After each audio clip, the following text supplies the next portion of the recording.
and he had listened to me, and he came over. So I put him on. I couldn't prepare, but I loved it. And then Jimmy Hoffa came. Wow. There was a Teamster convention. Wow. And Hoffa came in with the Teamsters, and suddenly I'm 23 years old, and I'm interviewing Jimmy Hoffa in a restaurant. But I got to love it. I got to love asking questions. I got to love the listening part. I got to love everything about it. And that show propelled me into getting a television show, Sunday night TV show on the ABC affiliate. And then they moved the radio show from a disc jockey show to a nighttime talk show. They didn't call it a talk show. It was just a show. And I did a show from Surfside 6, the houseboat, which was very big at the time because it was where a TV show was filmed. And that started it all. You said you used to do wacky stuff as a morning guy? Oh, yeah. What was the wackiest thing you did? Well, I had a... It might sound dated now, but at the time, maybe I'm sure it isn't dated. Okay. Okay. All right. Okay, wait a minute. I had... Don't make us compare stories. This occurred because in driving to work, I would listen to traffic reporters. Right. And they would say things like, this is Miami, right? I-95 is jammed from 37th Street to 67th Street. Please use 7th Avenue. It's a lot easier, right? And then 10 minutes later, the guy would come on and say, 7th Avenue is jammed. So he caused the problem. Yes. Mm-hmm. So I got to thinking, I'd have my own traffic reporter. And I just hit a little switch, changed my voice a little, called him Captain Wainwright, and he turned into a crooked cop. And he would offer things to the audience. He would interrupt me. It was me talking to me. Right. But he would sell flashing lights that you could put on top of your car and play cop. You could drive around. He would take bets inside. He was a phony police officer. And that thing caught on. People had bumper strips called Don't Give Me a Ticket, I Know Captain Wainwright. Wow. And I turned him into a character. Then I would interrupt song. I put a song on at the wrong record. Mangos. Rosie Clooney had a hit record called Mangos. And I hit the wrong speed. It was at 45. Hit the wrong speed. How old are you, Larry? That's amazing. Well, you don't remember records? Well, they were big guys. They were a thing called records. Listen, they were round. We know records. They were vinyl. No, you'd love them. He's just busting your balls. You put him down.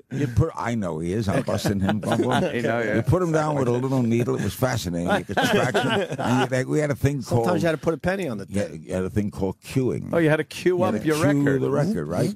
Anyway, I put this record on at the wrong speed and actually played very spa. I let the whole thing play.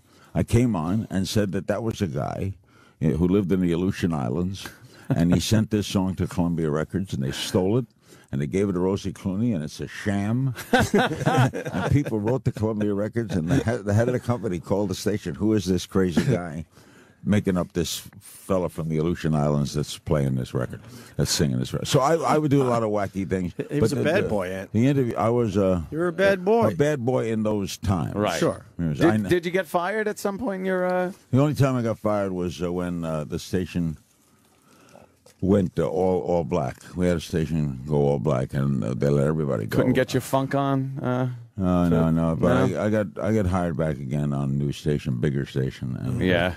And then the TV really took off. Then I was on a station for 18, which is unheard of now. 18 years on one station. Yeah, I didn't know you were into comedy. I think a lot of people are surprised by that. And you said earlier in the interview that it was always your thing. Well, what I did was I used to go do conventions. Right. Because people would call and say, can he speak at the General Motors convention or AMA? And I go around speaking. In fact, this past Thursday, I was in Lisbon, Portugal. I spoke to a major group, and all comedy. I just told funny stories. So I've been doing this. And that's what you've been doing. Yeah. A lot of people don't know that. When I semi-retired, my nephew is Scott Zeiger. He produced a lot of Broadway shows. He produced The Producers. Mm-hmm. And he's got the Jersey Boys in Vegas. He says, I saw you work at conventions. Why don't we put together a comedy show? And you tour as a one-man show, sort of like Billy Crystal's 700 Sundays. Mm-hmm. And I said, okay, so this is going to be heavily produced. It's like a Broadway show, but it's just me.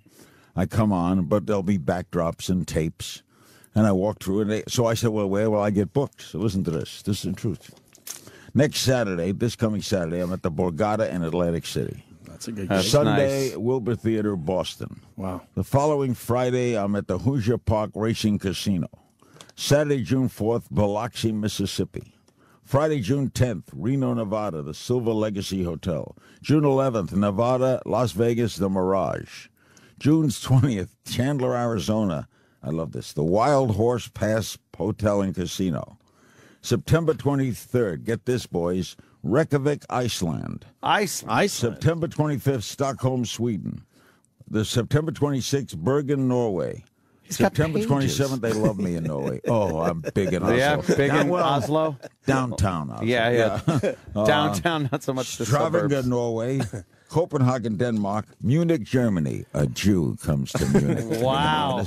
London in October, and then October, Snoqualmie, Washington. That's at a casino in Washington. I assume Then I'm from the in name. Morristown, New Jersey, Westbury, New York, the Westbury of course, Music Center. Westbury. Ottawa, Ontario, Toronto, Santa Rosa, California, Newport News, Virginia, Tampa, Naples, West Palm Beach, Baltimore. Sounds like he's taking calls from the show. Yeah. Palm Cities like Desert, that. Tucson, and then we're working on Sydney, Australia. And So- but So who doesn't like you Exhausted. who doesn't like you and your family? They're making you work that hard, Larry. Jeez. You're supposed to be they're mostly- semi-retired. they're That's not mostly Friday and semi-retired. Saturdays, and frankly, I wonder why I agreed to this. Yeah, that's a lot of dates in a lot of places. Because Wow. I got two little boys, and I really love them, and even though I'm my age, I have a wife who's 26 years younger. Yeah. So we have two little boys. People see us together. I know what they're thinking. I always say the same thing. I always say the same thing. If she dies, she dies. Hey, you could always get another wife. What the hell? And Well, you have done that over the my years. two boys, shut up. Well, I just want to know what the obsession is with marriage with you. Why I got my okay. Well, because just so you know, Ant was married once. Once, that's all it took. I think he did about 10. I put in my 9 years. And then You have children? No. and then it took him 9 years to get No. out of it. You missed that. No, I'm glad Children I did. are a joy. No. Are they a joy? Oh, the best. You have kids? Yeah, my son's 1 year old. 1 year old today. Love it. Congratulations. Love it. Changed There's my nothing life. like your life is never the same. You'll never be the minute they're born, never the same. I'm like you, I have- Larry. I date kids. I have three grown. I never dated. My wife is the youngest girl I've ever dated. I never liked really young girls because I wouldn't know. What to do with them? No, what do you say in the morning to someone who didn't know who Adlai Get out? Stevenson was? Right? It would be hard for me. Anyway, Have sex with them. I got married. I got married because, it's funny. I don't know why. Because I have, of my 6 marriages, I have only loved in my life a total of 3 women. Really? Yeah. And So now what would why did I possess marry? you I to- think it's because first marriage was everybody went to the army and I was deferred. I was because of my eyesight. So there was nothing to do. All the guys were gone. I met a girl. I married her.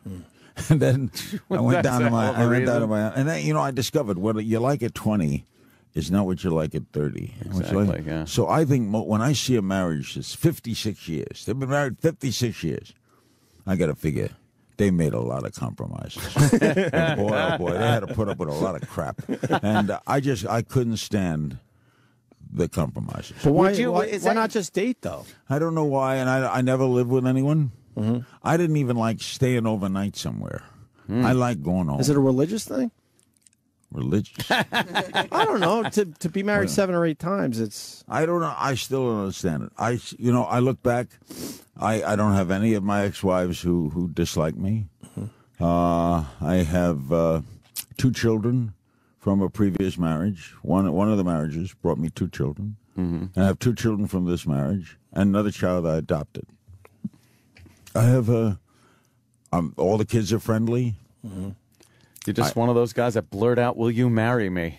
I don't know why. I've walked down the aisle wondering what am I doing? I don't know. I don't know what it was. In fact, I have never felt until Sean. I have never felt.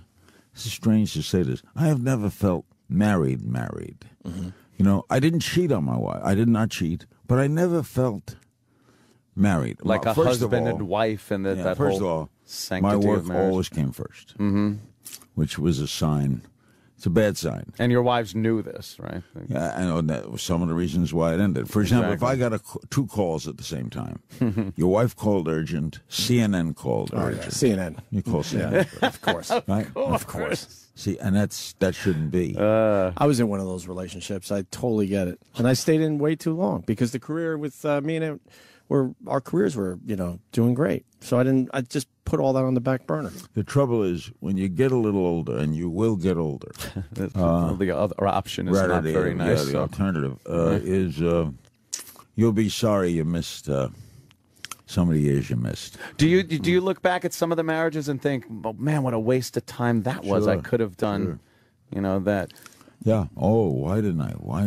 What was I thinking? And why did I take that? Why would I take that? Because even now, I get itchy if someone says, you can't do that. I'm 77 years old. What do you mean you can't do that? As Rickles said, what are they going to do to me? Yeah. Did you retire on your own accord, or was there some No, it of... was a double situation. I've always had a great time with CNN. I still work for them. We just did an Alzheimer's special. We got a special coming with Johnny Depp. Full hour. He doesn't do interviews. Full hour with Johnny Depp. He's an odd fish. But he's funny. I got emails we should have print. I got a new book coming next month. CNN came to me. They've always given me long contracts. I was there 25 years in the same spot, same time. And the last contract they offered me was like for a year. And I read it like writing on the wall. So I said, well, what, maybe it's time. You want someone new? And the ratings had gone down all over the network. How long did you know before it was announced that you were pretty much done? About 2 months, but I hadn't actually. Yeah, I worked right up until 6 months, and I'm still being paid because I had a year still to go, and then I'm doing another 3 years of 4 specials a year, so I'm still part of CNN. Okay, but I can do anything else I want now. I can do comedy tour. I can do commercials. I could do. The only thing I can't do is I can't go to Fox News or to MSNBC. Right. Well, they're two big rivals. I can't go there. You don't miss the grind, do you, of doing it every day? I tell you what I miss. I miss a story like Obama. Yeah, I was going to ask you about this. Osama bin Laden. It's got to be killing you. You're not on TV for this. You want to run in and do it. You want to run in. Or Japan, a terrible thing to happen. Or Mubarak leaves Egypt. You want to run in. However, you don't miss, the Kardashians. You could do without the missing lady in Topeka, Washington that they're all looking for and they're offering a reward. I could do without. British royalty could do without. Did not miss doing the wedding. You. Forget the royalty. Don't like royalty. So it's mixed emotions. Right. I had to do a lot of tabloid shows. Now, once I was on, I always gave my all. You never throw away a show. Right. But But did it kill you that you didn't handle it differently, like the Kardashians? They're just. I don't even understand why they're famous. What are you going to do when you're there? You got to be on. What am I going to yell at them? I don't. They didn't do anything. Well, that's wrong. our problem. We would. No, some people expect you to be like, why didn't you? I'm sure you read things. I guess, yeah. But I always felt that, look, it's up to you to determine how you feel about them. But so what I have now is mixed emotions. I have, on the one hand, I miss it. On the other hand, I don't. Right. So I compared it the other day. It's like watching your mother-in-law go over the cliff in your new Bentley. Yes. What? Bittersweet. Yeah, bittersweet. Good days and bad. I have to ask you something that I've been toiling over since I heard it. Toil. This was something where you said something during an interview where I couldn't fathom this. It was a woman. She was talking about a horrific rape that had happened, and it was in her car, I believe. And she had gone shopping, grocery shopping, and she describes this horrible situation of this sexual assault. And you actually asked, your first question to her was, what did you do with the groceries? Do you remember that one? No, but it would have been something I'd ask. What happened to the groceries? I was like, that is probably the most inappropriate thing you could have asked at the moment. She was taken back by I would love to know your mindset behind something like that. I have no memory of that. I swear to God. Do you have the clip? I'm trying to find it. Yeah, because I would love to play My only guess, if you have, I hope you have the clip, because then I could have an explanation. Put it in context, right? Put it in context. Now, maybe... Why can't I find it? Go ahead. We'll find it. No, if you can find it, I'd love to hear it. Or see it, because I'm trying to think. It sounds ridiculous. It sounded like, oh my God, he didn't even take into consideration what this woman had been through. He's asking what happened to the groceries was, who cares about the